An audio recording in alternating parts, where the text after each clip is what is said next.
Hello everyone, welcome to Module 3.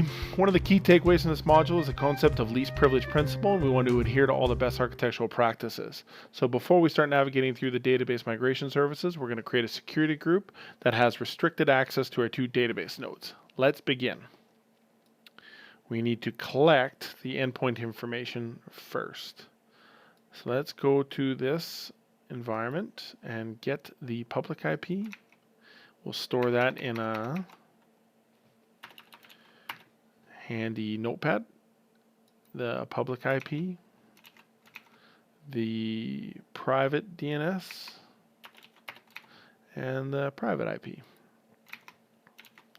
And then let's jump to our RDS service and gather that endpoint. This will save a lot of jumping around back and forth inside of the AWS console. So we're going to jump to our VPC, create our new security group for our replication instance now. We're going to call it replication instance security group. We're going to add a rule 1521 to obviously our EC2 Oracle environment.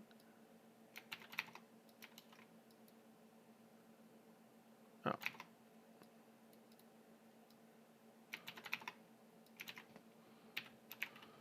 The subnet, although required, is not used. If we wanted to open up to a range of services, then we would have a .0/24 subnet mask. We'll create another one for our MySQL services. Because we don't immediately have the IP, we're going to have to ping. And now we have the IP.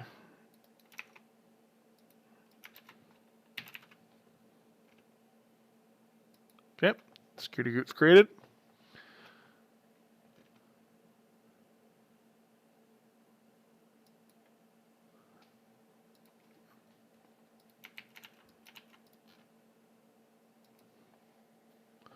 So we will now go to our database migration services.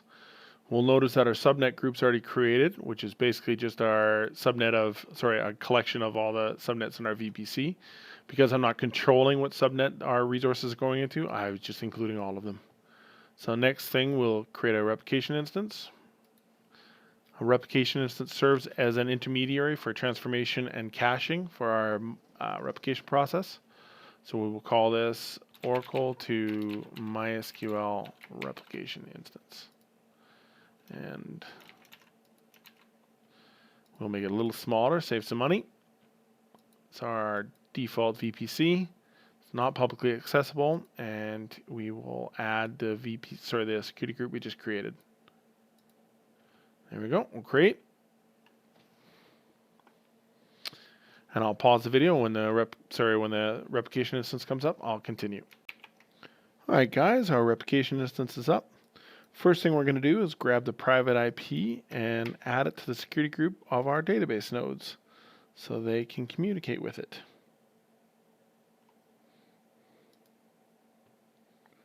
So this is the MySQL one.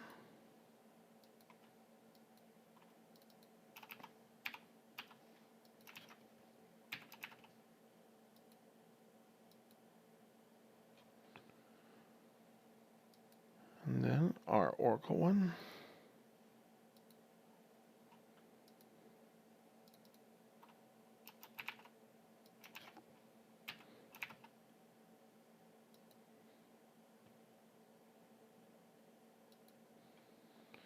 And job done. We're going to bounce back to our database migration service and create our endpoints. We will call this one Oracle source endpoint.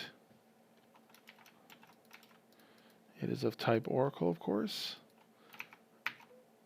It is we'll give it the host name of our EC2 instance that abstracts it. The privileged account. And the SID, of course.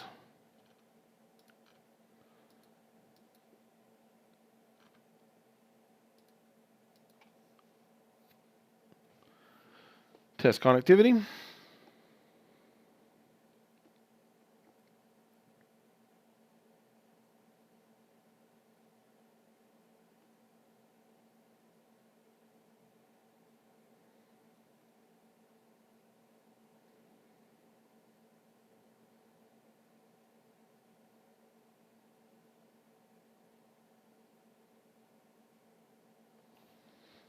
Just verify our tunnel's still up.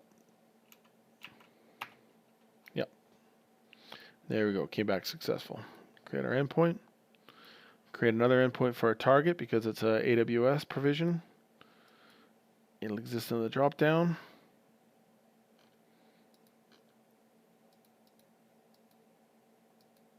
And run our connectivity test.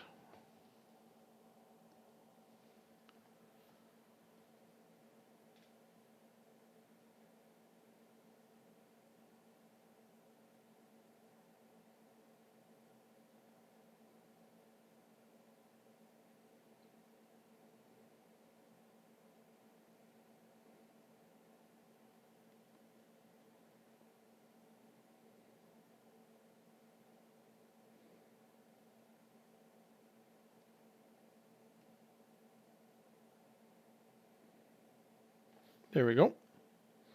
Create that endpoint. I misnamed it. Let's correct that right now.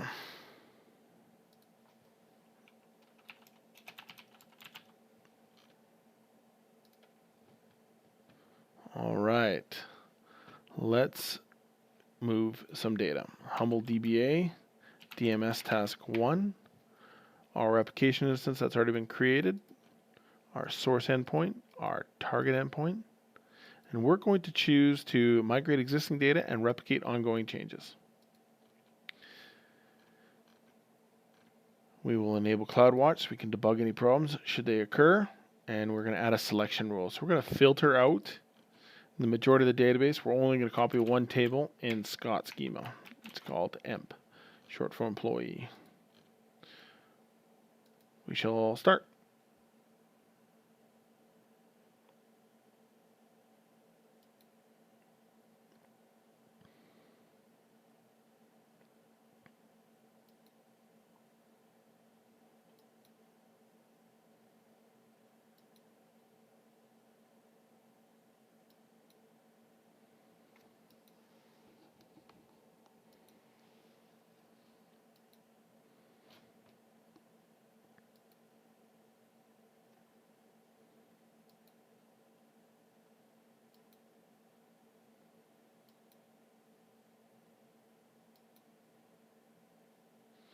All right, so the task is created. We'll navigate to it. Just do a once over, our source endpoint, target endpoint, our replication instance. Everything looks good. Let us begin. We're going to go to this particular view. I like this view. So I won't get into it now, but if you guys want, I can deep dive database migration, how it works, what it does. But right now what it's doing is looking at the data dictionary for the scott.emp schema, table, and it's copying that metadata over to our target environment through the replication instance. Should we have done any transformations, or if there's any large caching to do, that's done in the replication instance. But from a 10,000 foot ceiling, that's how data migration works. It will be, for the bulk load, it's going to be looking at the table and then tracking changes in the archive logs. And for the ongoing replication, it's going to be looking at the redo logs and the archive logs. So there we go. We've got our table. I expect to see 14 full load rows shortly. It's moving the data. Fantastic. Now we can verify that by going to our database instance, target database instance, and we see Scott. Now in MySQL parlance, Scott is a database, but AWS views this as a schema. Who are we to argue? So let's just query it right now.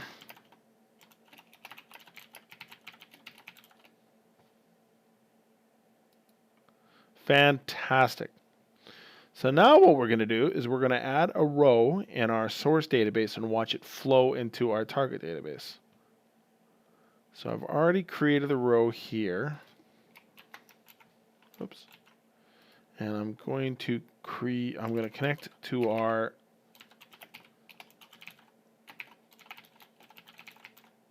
Oracle database.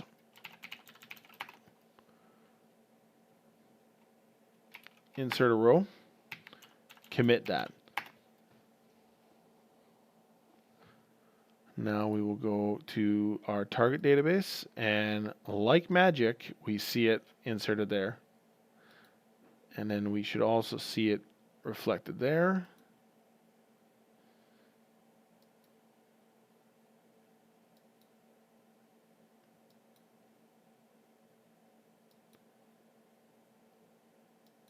Isn't that amazing? It moves the data quicker than the database migration service can reflect that. So there is our one row insert. Well, that's it for module 3. Thanks guys for sticking with me this long. If you have any questions, please feel free to ask them. I'm an open book. Cheers guys. Bye.